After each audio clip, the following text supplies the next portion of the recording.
SLOTH, The 7 Deadly Sins. Written by Christian Vandergroot. Narrated by Joseph D. Weaver. Introduction. Note: throughout this and other books, I will quote the King James Version of the Bible. Please listen to the Holy Spirit. If you do, then you will comprehend the message I am trying to bring across, because of or despite the version and/or translation of the Bible that I am using. The 7 deadly sins and 7 heavenly virtues were adopted by the Catechism of the Catholic Church. Whether you are part of Catholicism or some other Christian denomination, or if you don't attend church but you study the Holy Scriptures on your own, we can acquire these Christ-like traits and continue developing them throughout our lives. In these books, I will explain more about each sin and virtue, and the origins, psychology, biblical references, manifestations, and the consequences of them. Here's a list of all the books in this series. They are all available on Amazon, both as ebooks, paperbacks, and audiobooks. 7 Deadly Sins, Lust. 7 Deadly Sins, Gluttony. 7 Deadly Sins, Greed. 7 Deadly Sins, Sloth. 7 Deadly Sins, Wrath. 7 Deadly Sins, Envy. 7 Deadly Sins, Pride. 7 Heavenly Virtues, Chastity. 7 Heavenly Virtues, Temperance. 7 Heavenly Virtues, Charity. 7 Heavenly Virtues, Diligence. 7 Heavenly Virtues, Forgiveness. 7 Heavenly Virtues, Kindness. 7 Heavenly Virtues, Humility.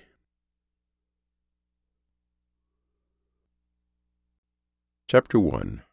The lazy are selfish. Sloth, a different word for laziness, has been identified as one of the 7 deadly vices or sins. Why is this a problem? Well, think of the economy, for example, as a fragile thing, something that those who have been in a crisis or recession have personally experienced. Money, services, and goods are produced by labor, whether mental or physical, and if everyone would simply stop working, the entire structure would collapse. Yet some people are lazy. They are not willing to work or make sacrifices. The Latin root of the word sloth is tristitia, or acedia, which means without care. It can be defined as a lack of interest or habitual disinclination to exertion. Today, I helped out at the renovation of a home. My family had a home which they had rented out for a while, and now they were going to do some upgrades and sell it for about double the price. This family had 8 children, and most of them were available and able to help out. I did my part, even though it was free physical labor and I had better things to do, but I still felt that I could work for a few hours to lighten their burden. I didn't like it any more than any other person because it was hot outside and it was manual physical labor. For the most part, we carried beams and construction materials, cleaned up the clumsily shaped broken roof tiles, and used our shovels to make an attempt to scoop up the debris. However, despite all the cooperation of the family members, even the youngest ones, the oldest brother had a lot to say.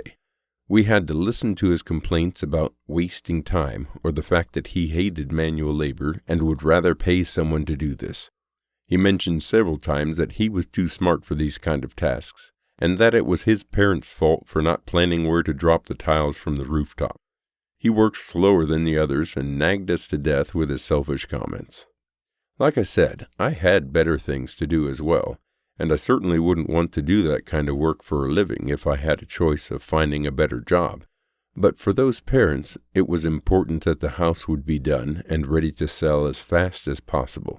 So yes, without any monetary compensation, I sacrificed my valuable hours to benefit them. And everyone else did as well, despite the fact that their playtime was probably less valuable or important. But this one guy, it frustrated me. Why did he have to complain like that? Had he never performed any physical labor before? Was he too good for his parents? Why didn't he just do this for a few hours? And trust me, he had nothing more important to do. Yes, he had some homework which is due in 3 weeks, but that was it. He just didn't feel like it, and didn't see what was in it for him. It's just now, right before the moment I am writing all of this, that I realized what his problem was. Laziness. He had given in to the devil's temptation and embraced the natural instinct of being lazy, especially because it was so hot outside. He didn't think of the group, his parents, or any of us. He was only thinking of himself. Now, I want you to understand that this brother is a very good person, and he does his best to live a clean, honest life. I'm in no way condemning his entire character or trying to put myself above him in a general sense. All I'm saying is that we all have our moments, some of us more than others, and that this was his moment of sin. I bring this up as an example to show you the one essential core of the sin of sloth: selfishness. Originally, the word Acadia was used in Catholicism to indicate monks and religious clergy who were indifferent to their duties and obligations to God. At the root of sloth lies a state of mind that has the tendency to lead towards boredom, passionless attitudes, apathy, passivity, sluggish movement, and the cessation of motion or indifference to work. Idleness, indolence, and laziness are other words for sloth. A disregard to the important things in life can lead to neglecting the many duties towards our neighbor and God, or even animosity and bitterness for being forced to work. Sloth has been defined as failing to do those things we should be doing, and therefore evil can exist because good people fail to act. Commission and omission.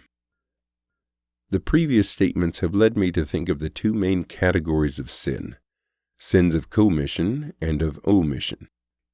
First, commission. The first, commission, refers to something we do. It could be an act of cruelty, lust, greed, or wrath. It could be something we shouldn't be doing, but we do it anyway. The second, omission, is the opposite. It doesn't mean we are doing something wrong. It means we are not doing something right. It's failing to take initiative. You may think this is not as serious, but let me give you an example first, and then see if you still think the same way. One of my friends was on the train one time. It was late, and he was coming home from work. Sure, he made a few classic mistakes himself when it comes to safety regulations, but he by no means deserved the aggressive reactions of his enemies. I know, I'm making you curious now. So this is what happened. A bunch of guys were drunk and were sitting close to him. They were rowdy and broke things. The good friend of mine stood up and asked them politely to stop doing what they were doing. Thud. He got punched in the face, something he should have seen coming. Could he have approached them differently? Perhaps he should have been more careful. That was his mistake. Still, he stood up for what was right, and these guys were completely out of line. It didn't stop. They attacked him again, and when the train finally stood still, he left. He didn't want anything to do with these criminals anymore. At the train station, there were dozens of people. The guys pursued him and surrounded him. They beat him up and kicked him hard when he was down. His face got so disfigured that he had to pay a visit to the hospital afterwards and needed several weeks to completely recover. Huh? What about the other people on that train station? Exactly. They did nothing. They just stood there and watched my friend being beat up by these bullies. Eventually, someone called the police, if I recall the details correctly, but nobody intervened. Nobody drew the quick conclusion that 5 against 1 was unfair, no matter how the fight began, and that this had to stop. They watched him take all the kicks in his face without taking initiative. Awful, isn't it? Fortunately, my friend is okay now, but the drunk bullies got away with it. They didn't get arrested. They didn't get attacked by any bystanders. Nobody did anything. When I hear of something like this, several questions come to mind. Why would anybody tolerate this, especially when it happens right there in a public place? Were they too scared to get involved? Were they trying to stay neutral? Were they too slow to react? And then this important question. Doesn't this make you frustrated? What was wrong with these people? Partially, the bystanders were responsible for the damage inflicted on my friend. Sure, the perpetrators have sinned the greater sin, and they were the ones who will really have to repent or suffer the consequences. But don't you think that all these passive people around the violent scene are at least a little accountable for the fact that they could have done something and didn't? This is not even the worst example. There have been times in history that others watched women being raped and failed to act, even when doing so was perfectly possible. There have been times that a genocide occurred and nobody intervened, resulting in the massacre of thousands of innocent lives. Think of Srebrenica, Yugoslavia, and think of several instances in Rwanda. There have been times when similar things were going on, and some just refused to put their lives or future at risk and simply looked the other way when slaves were deported. Jews were stuffed into a gas chamber, or soldiers were endangering their lives without anyone getting off their lazy chairs and coming to the rescue. On a smaller scale, there have been homes where one adult abused the kids and others kept denying it or were too afraid to speak up. Of course, some of these people had a good reason. Perhaps they really couldn't do anything, risking having their own lives taken or something worse, or wanted to intervene but didn't know how. We don't know everyone's personal story, and we cannot judge others. But isn't there some truth to the fact that standing by and watching evil happen can be a serious sin of omission? Definitions. Sloth is being seen as uncaring. As previously noted, sloth is described as a failure to do things that one should do, and therefore it allows evil to exist because good people fail to act. Sloth is different than the other sins in a sense that the other 6 deadly sins are all sins of commission, not omission. It may be a consequence of other sins. For instance, someone may be angry at someone else and therefore neglect his duty. Or someone may think he is above doing the grind work the laborers are doing at the bottom of society and refuse to help out because of his or her arrogance or high status. Therefore, it can be a result of pride or wrath. The core of the sin is not caring. A lack of feeling and passion are at the center, either for people, things, or oneself. Sloth could also be expressed in a way of cowardice or fear. Someone may simply show signs of laziness because on the inside, he or she is afraid to take any risks related to the present circumstances. Also, despair or depression may result in laziness. Someone who doesn't care as much about life will find him or herself moping around the house and not actively searching for meaning or useful things to do to enrich their own life or the lives of others. Sloth is manifested in so many subtle ways. Tardiness, idleness, negligence, indolence, or sloppiness. Simply holding back on acts of friendly service or well-deserved compliments can be consequences of sloth as well. Sloth is the enemy of motivation, and the one thing that stops our progress. Standing still is not progressing in life. You can only move forwards or backwards. If you find yourself in a river and you have to swim upstream, not doing so will only cause you to be taken away from your destination. If you do nothing, the river will move you. Sloth slows down the mind and takes away from the livelihood of the body, which is compared to a holy temple in the Scriptures. See 1 Corinthians 6:19. Priorities are confused with trivial things, and the things that matter most in life are being put into the background.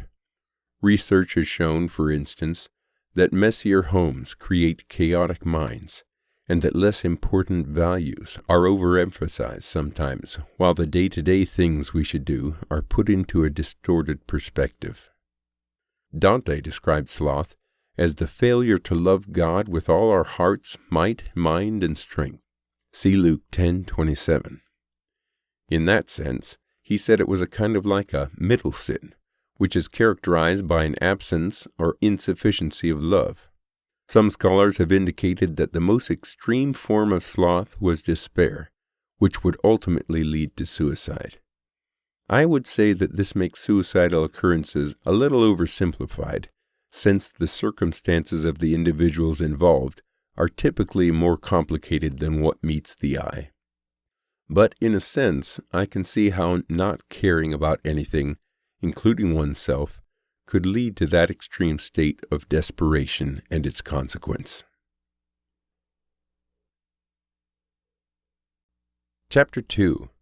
You are missing out. In Genesis 3:19 it reads, "In the sweat of thy face shalt thou eat thy bread." I always hated that scripture because my parents used to quote it a lot of times when we tried to find shortcuts. "But Mom," we said, "we don't have to work harder. We can just do it this way, and it will get done more easily." To this day, I am still convinced that it's better to work smarter and more efficiently than to waste all your energy on things that don't make sense. Working just for the sake of working sounds stupid to me, but working to provide value to others, to help people, to provide for your family, to become wealthier, and then to help others with that same wealth, those things sound like great values to me. I think that's what God meant when He told Adam that this would happen. His message was something like, you will need to work to survive or to buy the pleasurable things in life, because nobody's character gets stronger if he gets something for nothing all the time. Therefore, perhaps it's okay that we're not all rich. Perhaps it's fine that some people are exhausted at the end of the day, and that the couch feels softer, the water tastes better, and entertainment is that much more fun after a hard day of work. Hard work can give us fulfillment. It can make us feel complete. It can help us feel like we deserve something, and we can be proud of ourselves that we earned the rewards. I know, unfortunately, life is not fair. Some people work way harder than others for the same or a lower wage, and it's not always their fault. They may be just as assertive or intelligent, but in some areas or circumstances, there are people who just don't have the same opportunities as others. We can go into an ethical debate on how much each person on earth should receive and how much equality there should be, but that's not the purpose of this book. The purpose of this book is to convince you that hard work can be good for you and that being lazy all the time is destructive. It can become boring, discouraging, and unfulfilling. People with a bad work ethic don't typically gain favor with others. They aren't willing to sacrifice their time or energy to get something back. People often quickly see through undisciplined individuals like these. They're always out there to get the most by giving back the least amount of time or energy possible. They try to get away with as much as they can. Typically, they don't get far in life if their attitude remains. When we are lazy, we are often insecure. We are afraid that we can't fulfill the task or that the rewards aren't worth it. We would rather be somewhere else, and the pressure to win the race of life exhausts us, so instead we just give up. Time feels too short when we're lazy, and there is always some regret. I won't deny that I'm kind of a go-getter. I'm very goal-focused, and I always try to make my deadlines or get my projects done. I've always been that way, in sports, in school, at work. It only becomes an obstacle when I get frustrated or when my aims are too high. It only turns into a workaholic attitude when I'm out of balance. But in a general sense, I think everyone should be that way up to a certain degree. Which society accelerates the fastest? The one with productive workers. Which people get the furthest in life? Typically, the ones who take control and go for it. Who loves life the most? The one with passion for what he or she does, the one who sets goals and accomplishes those goals. I remember seeing a millionaire show on TV, and at a certain point, they compared two millionaires. One had inherited all his wealth from his father, and the other had started from scratch and put hard and smart labor into building his own companies for a decade or two, until his businesses flourished and he had hit a point in life that he could call himself a millionaire. You should have seen the difference in attitude. The first acted like a spoiled brat and behaved in immature ways with single women, flew around in his private jet, and just partied and drank alcohol all the time. He was full of himself and thought highly of his status and his looks. The second was a mature, responsible, hard-working man. You could see it immediately by the way he talked about himself and others, his handshake and his respectable greeting style, his interaction with women, and the standards during his dates. The first man had never grown up. Life had been handed to him on a silver platter. The second had become a real man. He had fought through the rat race and had come out as victorious. He knew what it was to have nothing or to fail in life. He had never received something for nothing, and all he had he valued because he had worked hard to get there. I don't think I need to mention the movie Pursuit of Happiness much more than once. The story is inspiring, and I'm sure we all agree that the journey to the main character's success had a deeper impact on him than the end result. Hard work makes you who you become. Whom we become in the process of achieving much can make or break us. Our determination, passion, endurance, and self-discipline are at stake, not just the number on our bank account or the desired end results or our efforts. Chapter 3. Biblical References and Quotes. In the book of Proverbs, laziness gets mentioned several times. See Proverbs 10:4, 12:27, 15:19. In Romans 12:11, the Apostle Paul reminds the people to be not slothful in business, fervent in spirit, serving the Lord. In Proverbs 10:4, it reads, He becometh poor that dealeth with a slack hand, but the hand of the diligent maketh rich. In other verses, the writer of the Proverbs refers to the sluggards and condemns them for being lazy.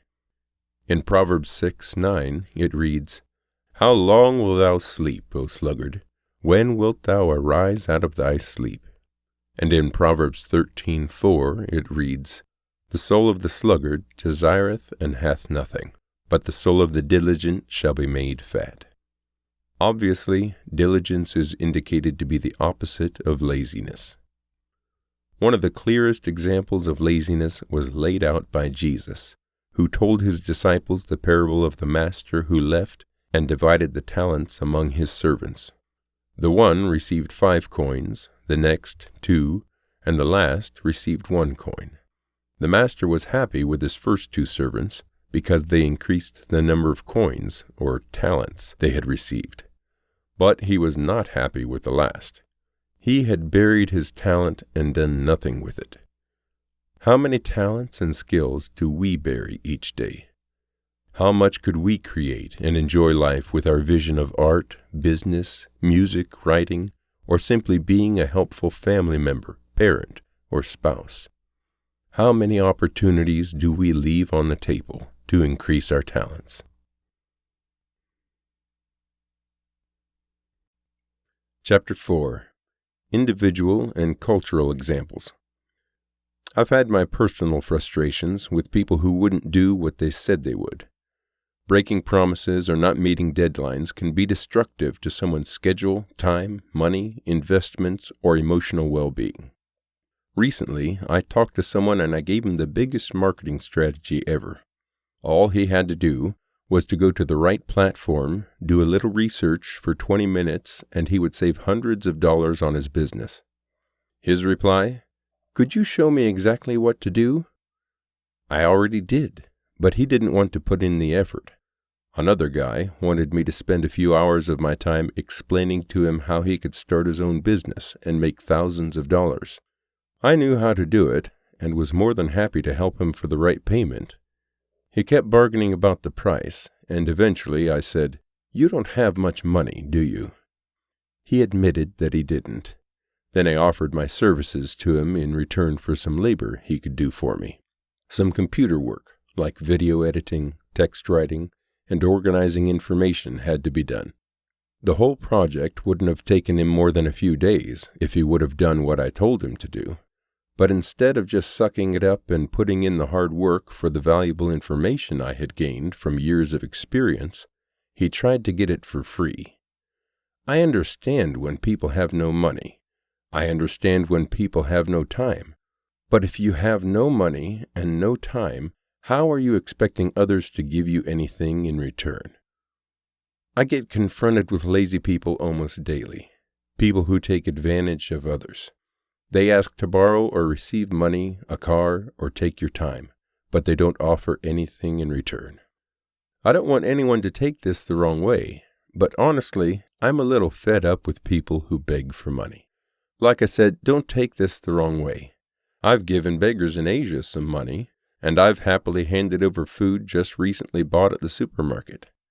I still donate to my local church and to charity projects overseas that I trust. But when people try to take advantage of me, I feel disgusted.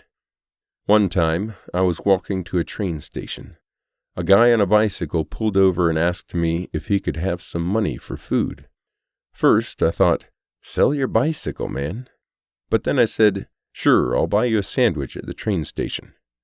He insisted on the money, but I refused and said, no money. I'll buy you something when we get there. His answer was, that's too far away, and he rode off on his bicycle. Was that guy kidding me? I was on foot. He was on a bike. It would have taken 20 minutes to get there. Today, I filled up someone's gas tank. At first, I felt like I was performing a good deed when he told me that he really needed it and I didn't have to fill it up all the way.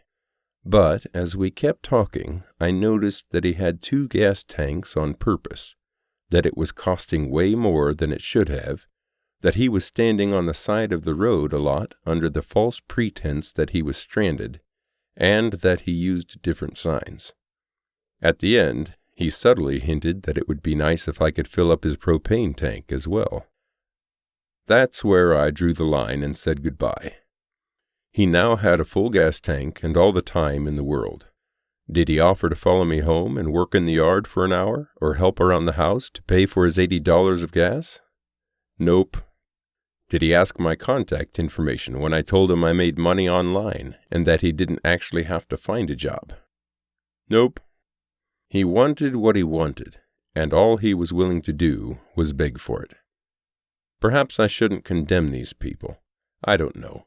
I guess I stayed with my parents long enough that they might have wondered when I was ever going to leave the house, and I'm grateful for that because at the time I couldn't really find a sustainable job. Life is funny that way. But if you've had similar experiences with people holding up their hands and only accepting this or that, or if you've been taken advantage of by people who try to take your money but don't even make the slightest effort to offer something valuable in return, you've joined the game and have become a victim of sloth. Now, let's not get into politics too much, but let me just keep it at the following point as well. Some governments provide welfare programs that help people who really need it. Whether you need it or your next-door neighbor who has a hard time with life, I don't know. But what I do know is that if I had some friends who made more money sitting around all day receiving government funding when they were perfectly capable of work, and I was barely scraping by, working as hard as I could to be self-sufficient, call it what you will, but there are people in the world who do take advantage of the system. Not too long ago, I visited some Native American reservation camps. I know there's a long, fragile history of abuse and defeat when it comes to the original Americans and Canadian inhabitants. Their race as a whole has been driven from their homes, and I won't argue the fact that they deserve some compensation for the damage some of the colonists have inflicted on them. But for many of the homes I saw, it had a negative counter-effect. Their privileges related to fishing, hunting, smoking, alcohol, and income streams from the government sources had made a lot of the people I saw lazy. Their homes were a mess. Their yards were even worse, and whoever I talked to had a laid-back, lazy attitude with no passion in life. They got everything for nothing, and it changed them. They felt entitled and no need to work. In modern society, we sometimes pride ourselves on being hard workers. We are always busy and brag about it as if it's a status symbol, but we are actually pretty lazy a lot of times. Just because you answered 100 emails doesn't mean you aren't lazy. If that's what helps you progress, make money, or do something useful, then yes, that's great. But if it's all for fun, then maybe you aren't doing what you should be doing, and then it's counted as laziness. The world has become more and more addicted to entertainment. I know people, for example, who watch TV all day, every day. I know others who take every moment they have to play a video game they're addicted to. Others play on their phones or scroll through Facebook posts for hours every week without any other purpose than being entertained. The amount of time some people spend on entertainment and leisure is close to idolatry. How long someone can work before he can crash on the couch and watch a movie has become a standard for too many people.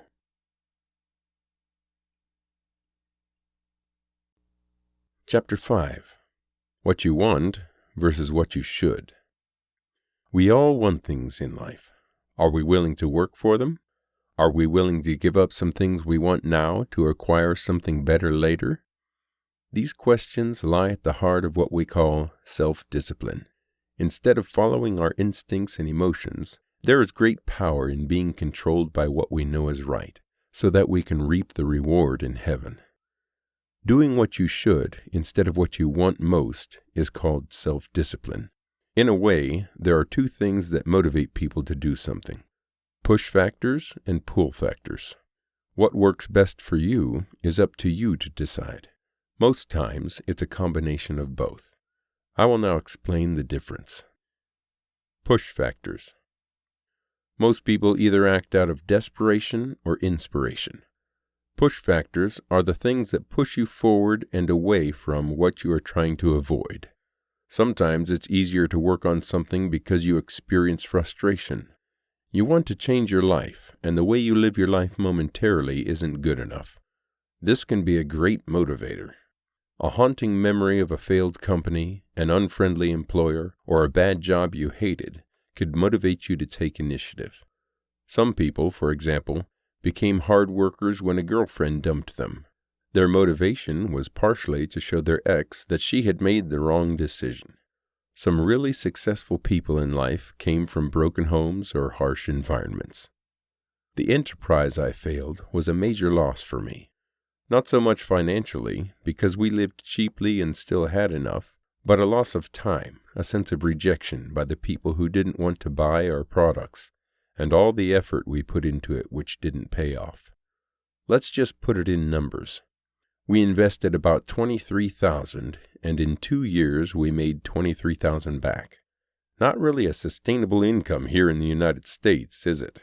Especially when you take into account that I worked on it full time. When I discovered different opportunities, it meant that I had to let go of the things that I was doing, even though I hated that. I chose a different direction and started a different business. I worked as hard as I could, and in a year and a half, made about $65,000. Not bad, huh? And 90% of that was profit. The frustration of the failed company pushed me, because when I think back of the bad experiences in that year, a little voice in my head tells me that I never want to be in that situation again. Avoiding a heart attack, being out of shape, feeling tired all the time, or being extremely overweight can be a push factor for health. I've seen people who were so fat that they were disgusted by themselves. The people who were not disgusted by themselves continued in their regular patterns, but the ones who were absolutely devastated decided to work on it. And those stories are inspiring of the ones who ran for an hour every day for more than a year and avoided certain foods and sugars until they had lost all that deterrable weight. Avoiding debt, financial limitations, or bankruptcy can be a motivating push factor for wealth. Avoiding arguments, broken hearts, loneliness, or bitterness can motivate someone as a push factor to work on their relationships. Push factors can be a powerful means to an end. avoiding disaster, proving others wrong, making sure that negative experiences don't repeat themselves, or becoming more determined in overcoming obstacles are legit, amazing ways to help someone accomplish more. There is nothing wrong about that. Pull factors. When we see something we desire, it's something that pulls us towards it. It's easy. We go to what we want. If we want it badly enough, we typically end up taking action. Some examples could be the freedom of having enough finances, the good feelings we experience in a healthy relationship where two partners love each other, or the feeling we get when we have some successes in life. Pull factors are closely related to a feeling or emotions we receive. Most times, it's not just the pleasure from materialistic things, but the sense of achievement, being accepted and admired, knowing with our conscience that we did something right, or the joy that we feel after overcoming some obstacle. Something or someone pulls us towards our goals. An ideal life is what pulls us. Something we create or get done is what makes us proud. Being healthy, energetic, and attractive are things that make us feel good. They are pull factors in the health category. Being financially free, worry-free, or having enough to buy the pleasures of life every once in a while, purchase a house, fancy objects, or something else, can be pull factors that motivate us to work hard for our money.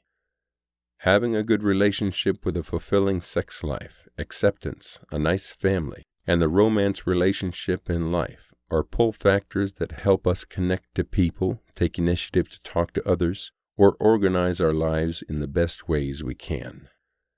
Pull factors are powerful tools to help you achieve success, but in many cases people become more productive because of a combination of push and pull factors. They try to avoid a certain lifestyle while hoping to obtain another. This makes perfect sense. What works best is what you need to look at. What motivates you to do something in life? Chapter 6. Avoiding excuses. You've probably heard them too. A whole list of sad excuses. For the sake of not boring you, I will keep it relatively short and go over some of the main ones we tell ourselves or others who try to motivate us to do something. Excuse 1. This is just who I am. Why people say this? They blame all the factors that contributed to their character for the flaws of it. Most of the people who say that use it as an excuse so they don't have to change, because change is hard and they don't feel like it. The truth? Who you are is an accumulation of all the choices you made in life. Therefore, who you are is a volatile concept. Every second of the day, you are a little different than the second before that.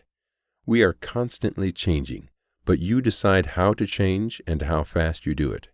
Who you are isn't something you were forced to be. You may have been influenced by your culture, your childhood, and your peers, but ultimately, you have chosen whom you have become. How to solve it?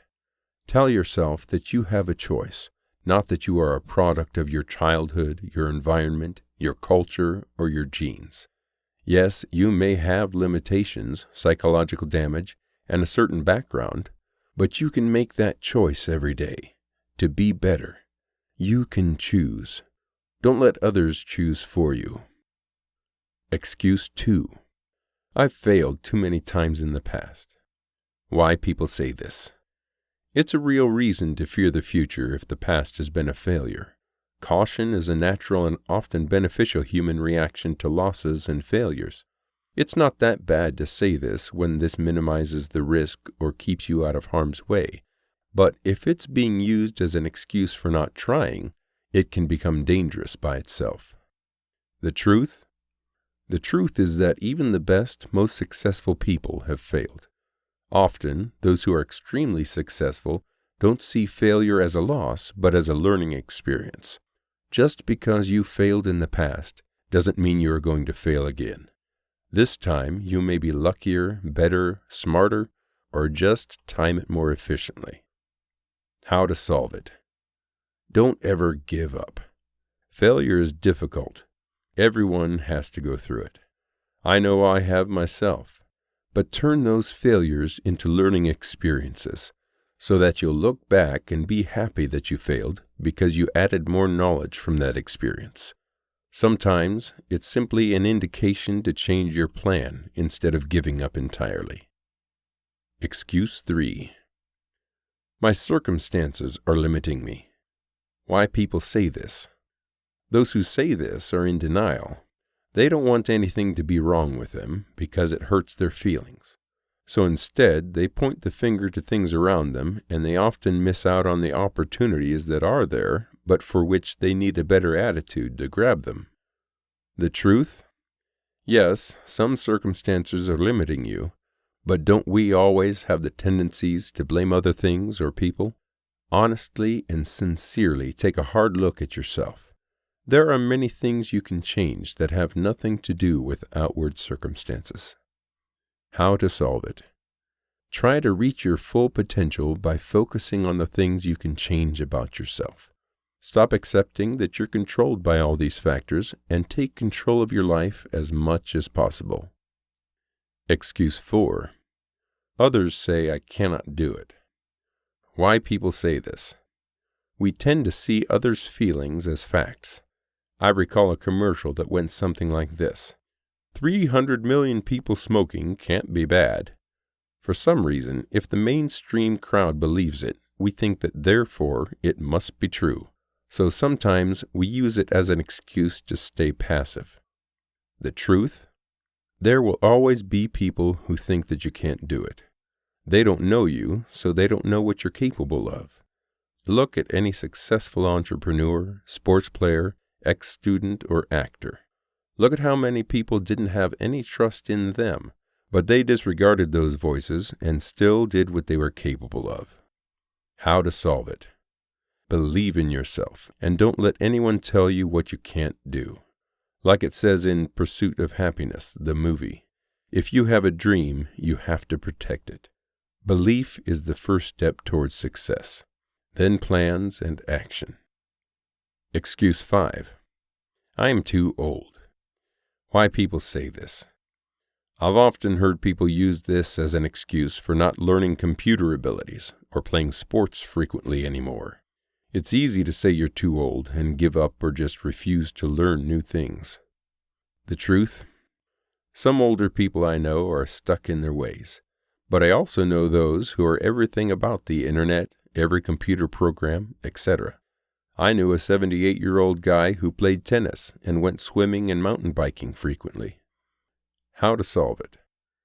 You are never too old to learn. Be eager to get the most out of life. It's not over yet. You are alive for a reason, so go along with the times.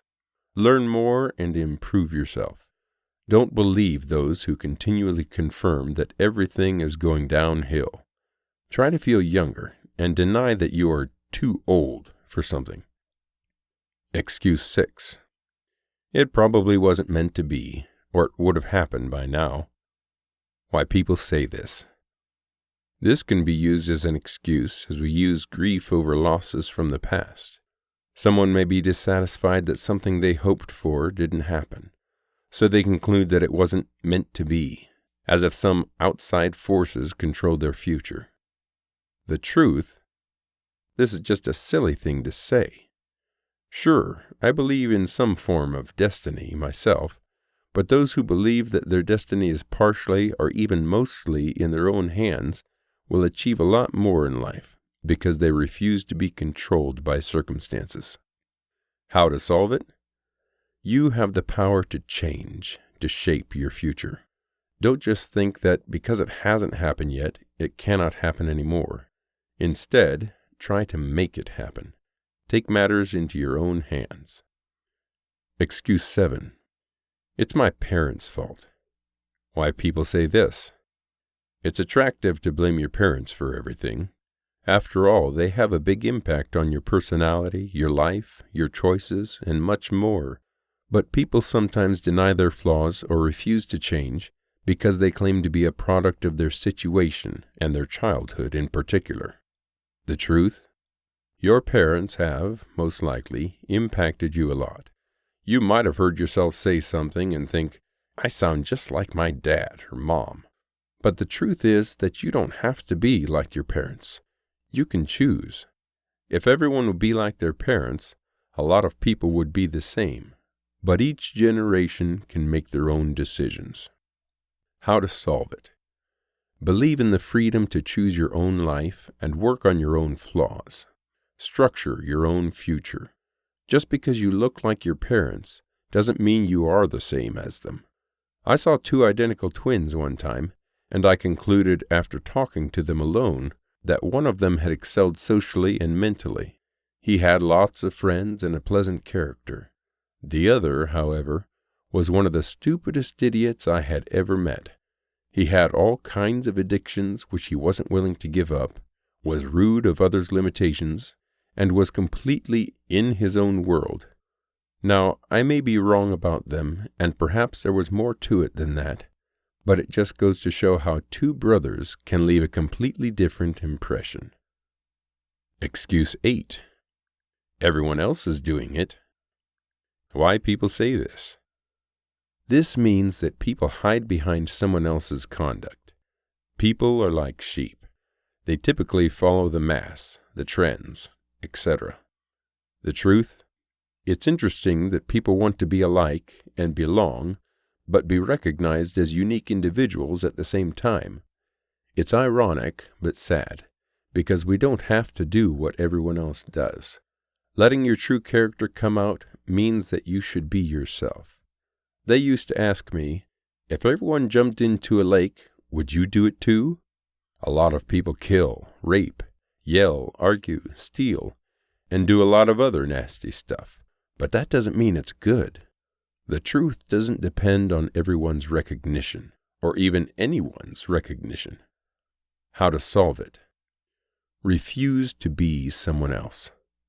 Of course, you can follow in someone else's footsteps, if those footsteps are good, but you don't have to be controlled by other people's opinions. How many people haven't started drinking or smoking, even though they thought it was disgusting at first, just to please their peers? Do what you think is right. Excuse 9. I'm doing better than others. Why people say this?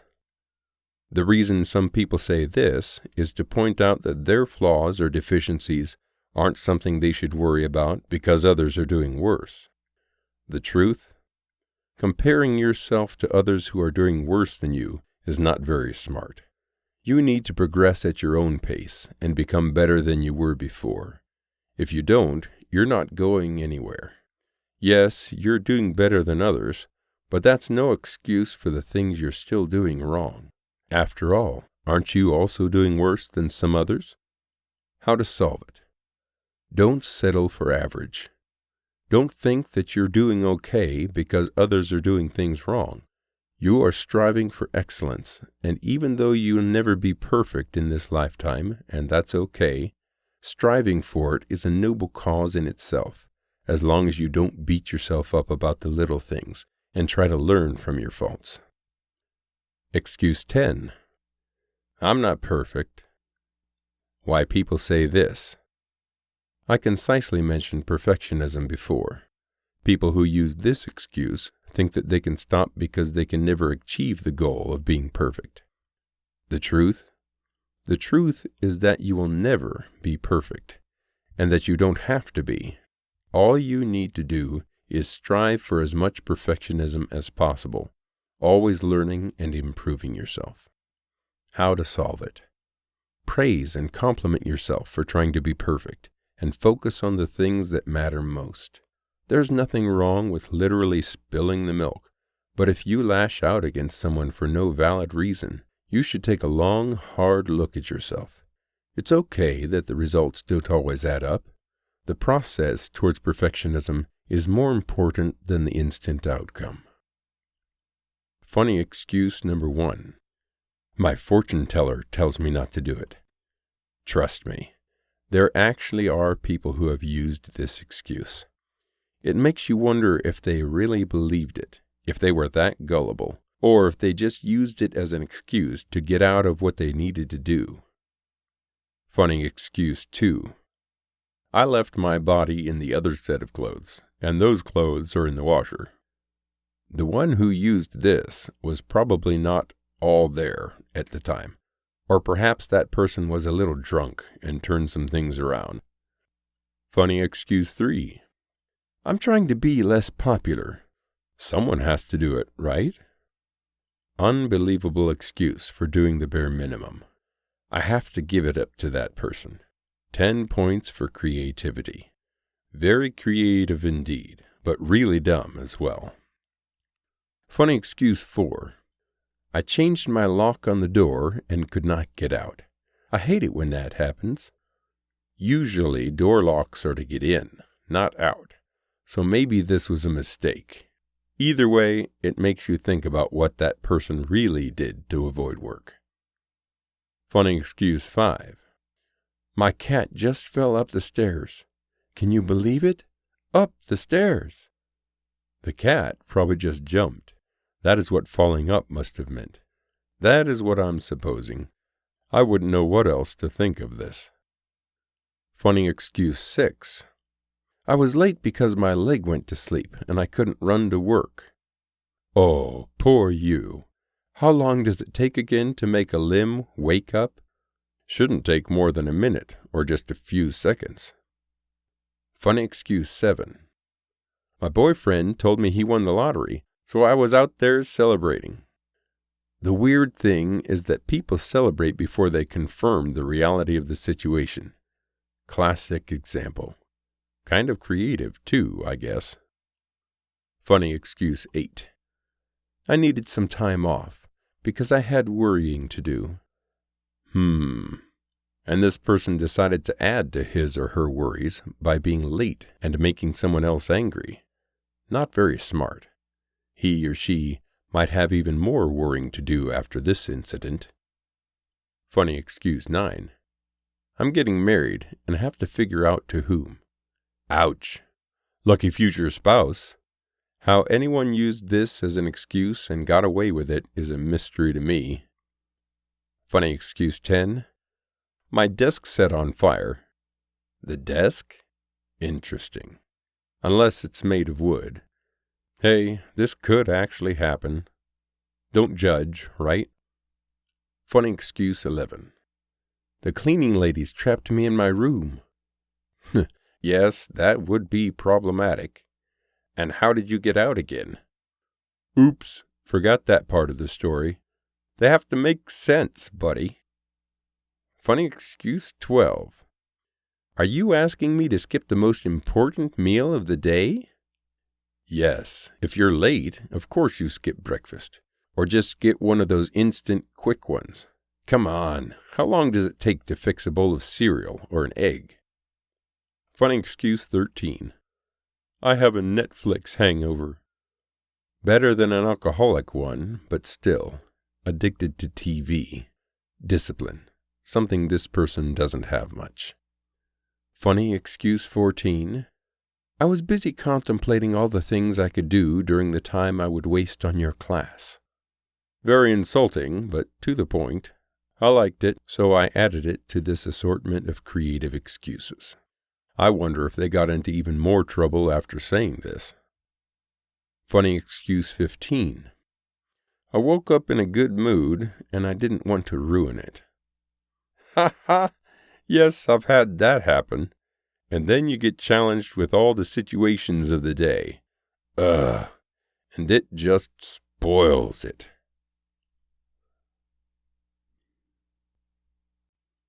Chapter 7. The Evil of Procrastination. Procrastinating simply means that you're not doing something you should by telling yourself, or others, that you will do it later. The sad side of procrastination is often that things don't get done at all because the motivation behind putting it off is often the same reason that person doesn't want to do it. So instead of saying that someone doesn't want to do something, he or she puts it in the back. There have been entire volumes written about success, motivation, self-help, and the obvious evil of procrastinating things that will help you move forward in life. In this book, I will simply devote one single chapter to it. A Christian authority, Spencer W. Kimball, has said, quote, One of the most serious human defects in all ages is procrastination, an unwillingness to accept personal responsibilities now. Men came to earth consciously to obtain their schooling, their training and development, and to perfect themselves, but many have allowed themselves to divert and have become merely hewers of wood and drawers of water, addicts to mental and spiritual indolence, and to the pursuit of worldly pleasure. Some Christians live the gospel casually, but not devoutly. They have complied with some requirements, but are not valiant. They do no major crime, but merely fail to do the required things.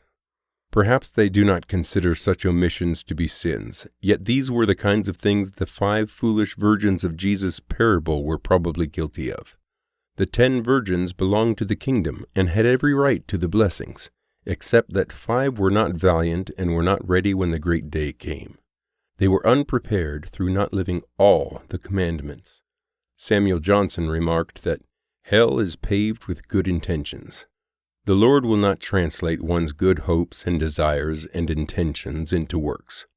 Each of us must do that for himself. Because men are prone to postpone action and ignore directions, the Lord has repeatedly given strict injunctions and issued solemn warnings." Unquote. We cannot get a quick ride to heaven. We cannot take the fast track and skip the major hurdles all the saints and holy Christians in the past had to go through. Sure, we have different difficulties, and not every person has to experience everything another person has gone through. And no, we don't need to make life harder for us than it has to be. That's a different topic. What I'm saying is that we cannot expect to receive the greatest rewards in heaven when we haven't done our best, when we haven't given it our all. Effort is what it's all about, and I'm convinced that it's the most important thing God will look at when we are at the last judgment. The Apostle Paul said, when he felt the end of his life was near, "I have fought a good fight. I have finished my course. I have kept the faith. Henceforth there is laid up for me a crown of righteousness, which the Lord, the righteous judge, shall give me at that day, and not to me only, but unto all them also that love his appearing." 2 Timothy 4, verses 7 and 8. He didn't say, "I live a fun life," or "I enjoyed myself every second of the day." He knew that although there is room for some fun and enjoyment, the spiritual fight, in a sense, is what matters. Do we really stand up for what is right? Are we actively engaged in good causes to make this world a better place? That is what matters at your deathbed. Self-discipline basically means you give up something to get something better later. Success is not always easy. It rarely is. Talk is cheap. Only actions will speak loudly. When you're tired and you don't feel like it, sometimes that's the best moment to do it. Also, don't negotiate with yourself. Tell yourself, "Sorry, this is non-negotiable. I'm doing it now." And please, avoid a false sense of achievement. Finishing a TV series or video game is not a worthy accomplishment. It's fun and entertaining, and should be kept within the boundaries of moderance, but don't mistake it for what it isn't.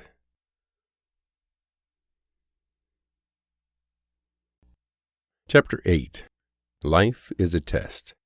In Ephesians 6, verses 10 through 18, it reads, "Finally, my brethren, be strong in the Lord and in the power of his might.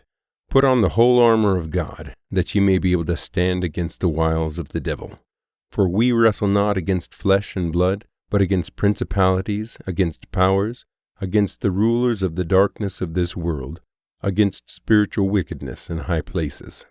Wherefore take unto you the whole armor of God, that ye may be able to withstand in the evil day, and having done all, to stand. Stand therefore, having your loins girt about with truth, and having on the breastplate of righteousness, and your feet shod with the preparation of the gospel of peace.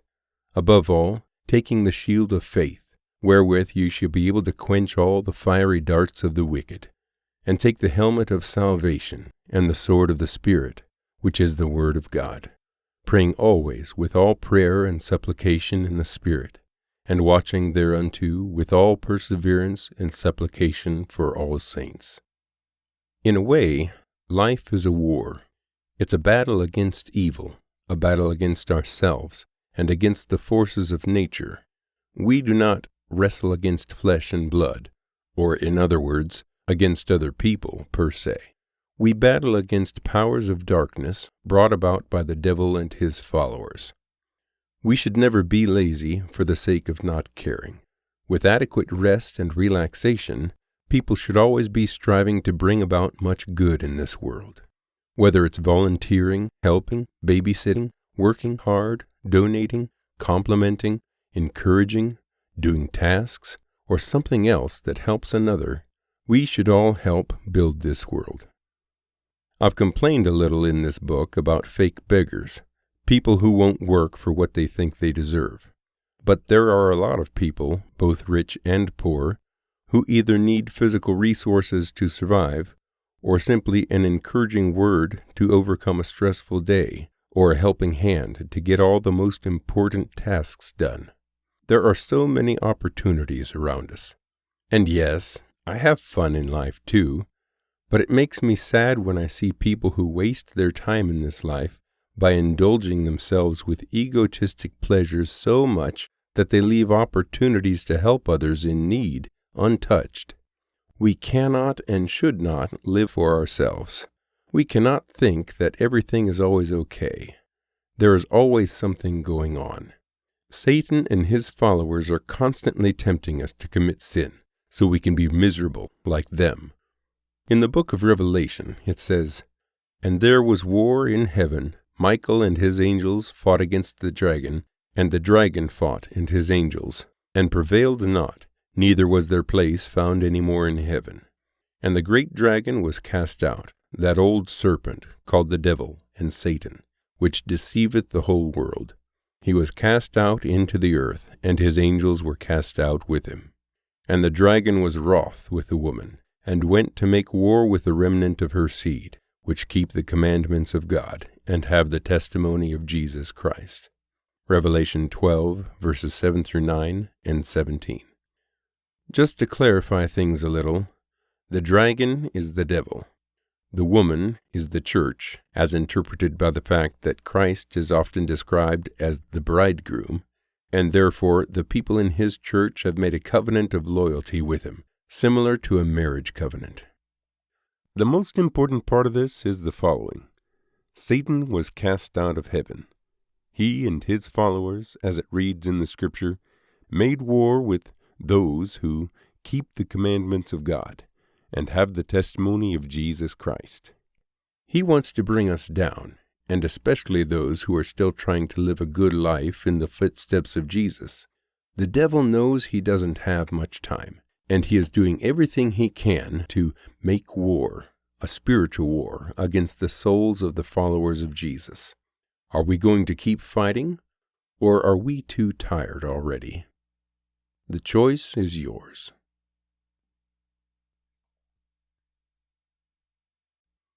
Chapter 9. The bodily need for movement and thought. Every person in health and fitness will tell you that the human body isn't made to sit down all day. And although a lot of day jobs and even company activities have been moved to a computer at an office, go figure, I am writing a book right now, this doesn't mean we were made that way. The temptation to sit on a couch all day has become a serious issue in the 21st century, probably even in the 20th century, when TVs became more common in every household. Has this contributed to obesity? Yes, it has. Not only do people move around less, but watching TV is a typical invite to grab a snack. And since most snacks are either full of salt, fat, or sugar, this doesn't really help. I urge you to be active. I'm not going to give you a physiological lesson on human anatomy, but I know that the months I stopped playing sports, I gained weight. As soon as I got back into playing once or twice per week, I would lose it again fast. Movement can significantly influence psychological well-being and can reduce pain. It is imperative to begin slowly and listen to the body when beginning any movement or exercise program. Carbohydrates are stored in the muscles, and when you are moving or exercising, the muscles call on these stores to provide your energy. Just like with mental labor, we need to find a balance. Intense physical labor can be harmful if it becomes excessive, but I would say that in most cases, for most people I have met, a little more exercising and less sitting down wouldn't be a bad thing.